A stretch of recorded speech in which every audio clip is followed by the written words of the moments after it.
हरू देणं नाही ही जबाबदारी आमची. कारण आम्ही राजकारणासाठी एकत्र आलेलो नाही, आम्ही आरक्षणासाठी एकत्र आलेलो आहे, समाजाचे प्रश्न सुटले पाहिजे यासाठी एकत्र आलेलो आहे. परंतु हे सरकारचे लोक जर आमचे प्रश्न सोडत नसतील तर समाजाचं असं म्हणणं होतं की आपण निवडणूक लढलीच पाहिजे. परंतु दिवस आणि वेळ कमी पडला आहे गावागावापर्यंत पोहोचायला, आणि ही माहिती बातमी गावागावापर्यंत जाणं अपेक्षित होतं, मतदारापर्यंत, आमच्या सर्वसामान्य करोडो मराठा समाजापर्यंत. ते न गेल्यामुळं, कारण दुसरा टप्पा लवकर आलेला आहे, त्यामुळं आपण जर आता याच्यात आशेत उमेदवारी दिली अपक्ष तर समाजाच्या पोरांना दगाफटका होऊ शकतो. आणि मी माझी जात या राजकारणासाठी मातीतून सोडून नाही देऊ शकत. मी लेकरू म्हणून काम करतोय, तर मायबापाची म्हणजे समाजाची, मायबाप मानतोय त्यांची मान खाली न होऊ देणं जबाबदारी माझी.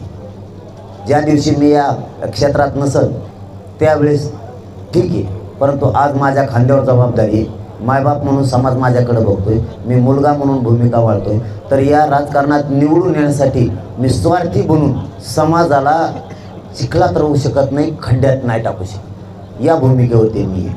त्यामुळं एकूण एकच होतंय, उमेदवार दिला तरी पडणारच आहेत ते, आणि नाही दिला तरी तेच होतंय. मराठ्यांना जर राग आणि रोष व्यक्त करायचा आहे न दिल्याबद्दल, तर आपला दिल्यामुळं जर मतदानाचं ध्रुवीकरण काहींचं होतं आहे असं म्हणणं असं, किंवा आपण समाजापर्यंत पोहोचू शकलो नसतो, आपण बहुमतानं निवडून येण्यासाठी समजा आपल्याला वेळ कमी पडतोय असं असेल तर पाडून टाका, त्याच्यातही विजय आहे. त्याला का हे बघा, निवडून येण्याची एखाद्या समुदायात ताकद नसते, एखाद्या जातीत ताकद नसते, त्याच्यात पाडण्याची ताकद असते, म्हणून त्यांना भीत येत. एखादे छोटे छोटे समुदाय आहेत, जाती आहेत, त्या कधीच निवडून नाही येऊ शकत, पण त्यांच्यात अशी शक्ती असते की ते पाडू शकते, ते निर्णायक मतदान असतं. तसं मराठा पाडू शकतो रपारपी आणला, त्याच्यात काही एकूण एकच होणार.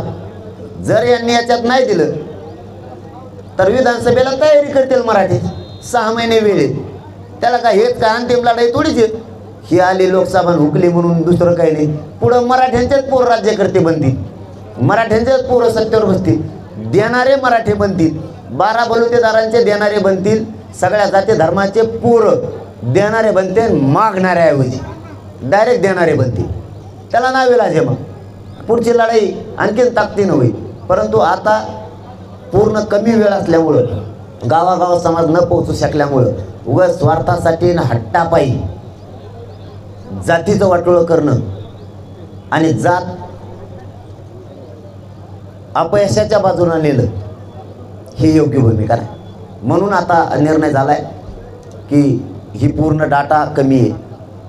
एकतर काही मनमानी केल्यासारखं केलेलं आहे, त्याच्या पायापुरतंच बघितलं, तेवढेच लोक बोलविले, तेच दाखविले समाजापर्यंत. म्हणजे माझा खरा मतदार गावखेड्यात आहे, करोडो मराठा समाज, तिथं जायला पाहिजे तिथपर्यंत, हे तिथं नाही पोहोचले. काही जणांनी घराघरातून डाटा आणलेला आहे, हो ते सुद्धा आठवणी सांगतो. काहींनी घराघरातून जाऊन डाटा आणलेले, घराघरापर्यंत उमऱ्यापर्यंत गेलेत लोक, इतकं इमानदारीने केले.